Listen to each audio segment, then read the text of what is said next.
আসসালামু আলাইকুম দর্শক, আমরা এখন অবস্থান করছি যশোর জেলার শার্শা উপজেলার 7 মাইল গরুর হাটে। আপনাদেরকে কিছু ভালো মানসম্মত গরু দেখানোর চেষ্টা করছি। আপনারা দেখবেন, গরু দেখবেন, দাম শুনবেন। শার্শা উপজেলার 7 মাইল হাট থেকে সরাসরি কিছু গরু দেখানোর চেষ্টা করছিলাম।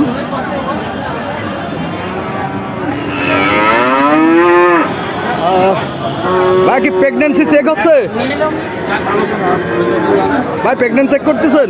ধন্যবাদ। যশোর শার্শা উপজেলার গরুর হাট থেকে সরাসরি দেখছিলেন।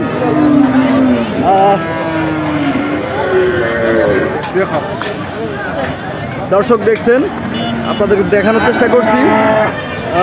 আজকে কিন্তু বেশ অনেকগুলো বলদ গরু আমরা দেখতে পাচ্ছি। অনেকগুলো বলদ গরু কিন্তু আমরা দেখতে পাচ্ছি যশোর জেলার শার্শা উপজেলার 7 মাইল হাট থেকে আপনাদেরকে দেখানোর চেষ্টা করছি।